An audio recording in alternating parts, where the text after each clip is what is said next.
Potter's Journal. It is July 25th, Christmas in July. Okay, this is about 2 weeks ago here. I finished making 50 shots. Only started out to do 30 and turned into 40 and 50. Counted wrong. Turned it out to be 51. Okay, but I want to do some slipware shots. I said I'm doing all my slipware stuff on my new pottery treadle Klopfenstein kick wheel. So that means another half dozen we'll do here today. Thrown off the hump. Okay, let's see what's going on in the studio today. I always cut myself off at that point. Okay, it is just another day in the office. Except it's not just another day in the office. Okay, this is my third go at using my new Klopfenstein treadle wheel. This time it is off the hump. Okay, and I'm trying not to be the kid I was last week on Christmas morning when I introduced the thing.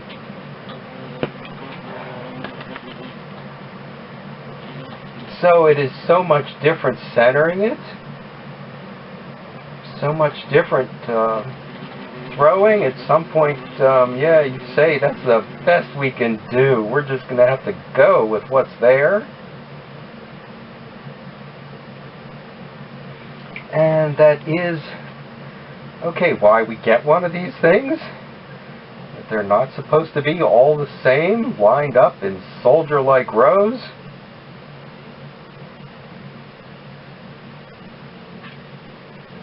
It does have a place here to put, a stick, a gauge.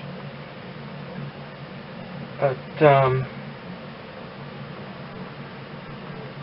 if we're getting, okay, a kick wheel or a treadle wheel, so it's not the machine-made look that you can get when you have that electric wheel going so fast. Okay, why would you want them all to be thrown to the same size and height? Unless you're, wholesale and trying to meet and match something for a catalog. Okay, and yeah, there's what we want. And I do want these to have a flare going up to the top. The idea is that they should feel good in the hand, that they should want you to tip them back.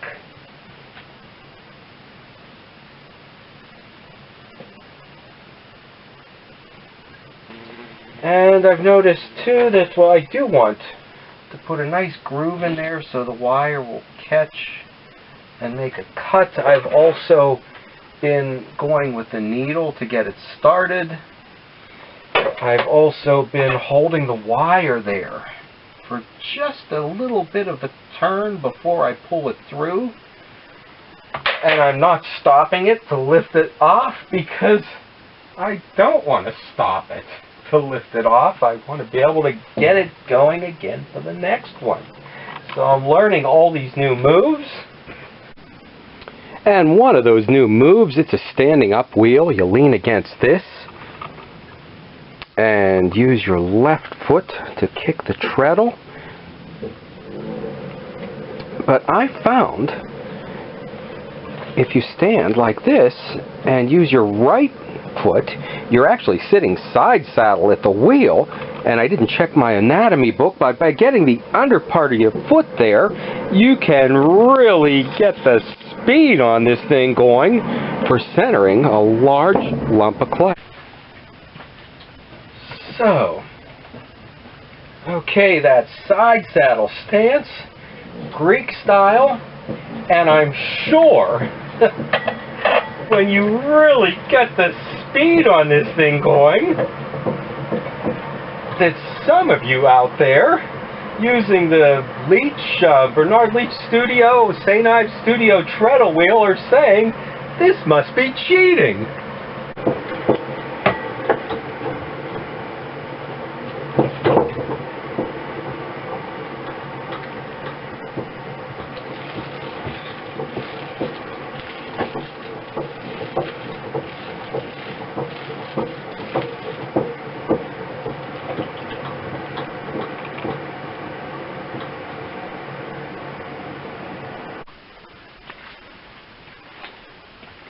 progressing through this, I found myself doing so many moves I wasn't used to doing.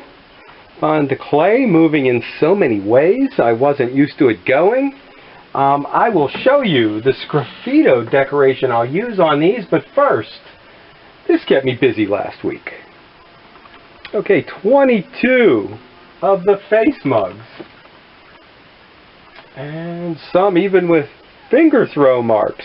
Each one, 18 parts in them. With the teeth and the eyes, the eyebrows, the handles. I didn't do earrings on these or ears this time.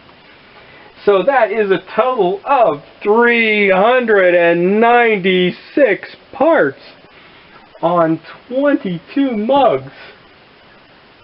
Okay, so I will now take a look back to when I decorated some things last spring, the SGRAFFITO technique.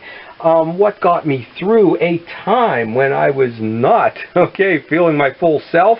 When one eye was done, I could see out of one and other one was blurry. So on some of the SGRAFFITO pieces, you will see I forgot to put some of the parts on the flowers.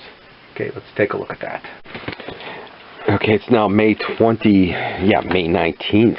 2022. More pages from my Potter's private pages from my Potter journal. I guess now public if you're seeing these. When I did the olive oil pourers, I've been leaving some of everything blank, and this is probably, I think, the design that I've got the most response to. I've found that here I started to give the boards a bit more shape and form with the lines and the thick and the thin parts.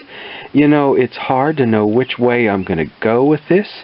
I originally the idea was that old pieces were done by, early American potters who maybe had no drawing skills. The pieces were very primitive, naive, the drawings. So what happens if somebody that does have some training starts to do it? And these things can have a different character each day you come to it. Decided here that I didn't want the highly stylized. We've got some of the slip and even the pot chipped away. Changes it completely. We've got the early American with maybe a bit of Picasso in there. Or who were the potters that I was always a big fan of Kurt Mangus pottery. You know what? And here's what I'm speaking of right here. Sorry to give you a blank picture there. This is a place I worked for many years. So highly skilled and so stylized and so perfectly beautiful. I didn't pass this up when I found it at a flea market.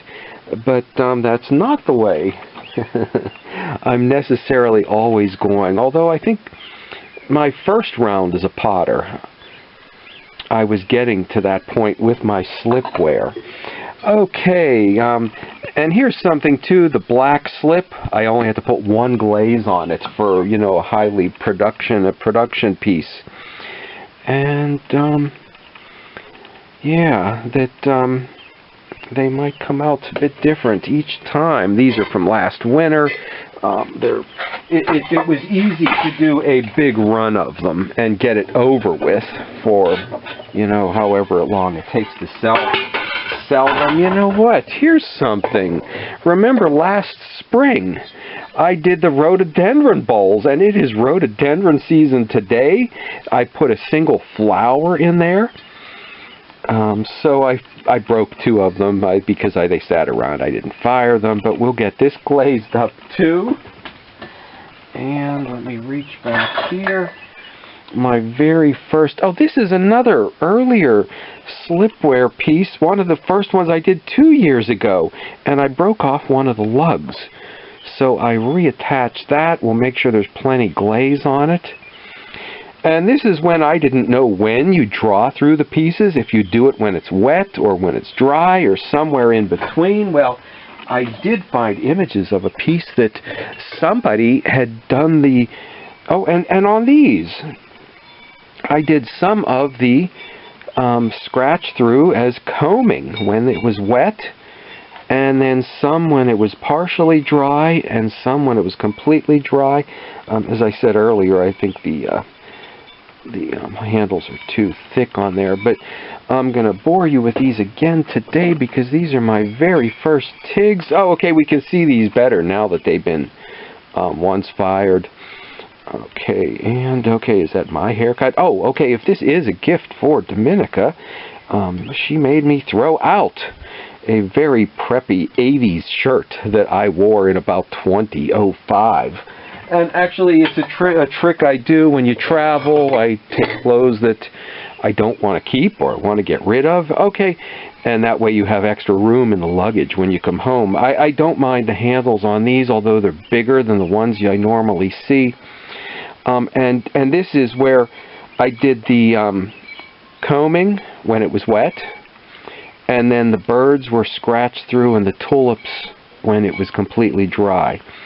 And this always looks to me very rough at this stage, but when the glaze comes over it, they clean up and smooth out. And even here, we'll see what Dominica says about these, because they started out as punks, but what happens? I don't know. These ones maybe look a bit more preppy, if that's a term that's still used. Okay, and these small chip and dips, let me reach in here to get the last of them out and let you see the entire stack. Oh, that's not the entire stack. There were 6 of these total.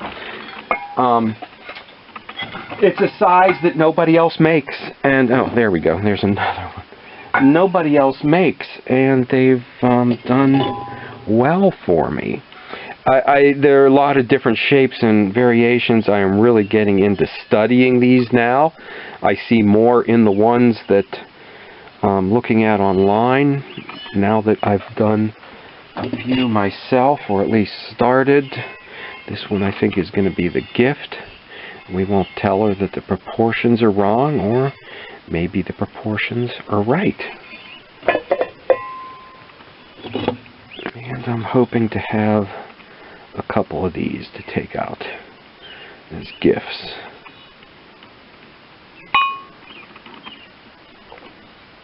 Okay, let's get these glazed up, and we still need to get on the road.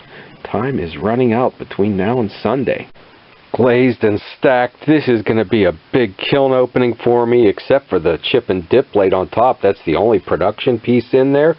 The rest of this is all my slipware stuff. Some of it I'm very excited about because it's my very first, and I've never loaded a kiln like this with a tall piece on this one side that goes 15 inches or so all the way down, half shelves on one side. That was my Picasso pots from I think 3 or 5 years ago, and 2 littler ones in there. And the first of my TIGs, I put it all in this one kiln. I hope nothing goes wrong. Okay, stop back for a big kiln opening.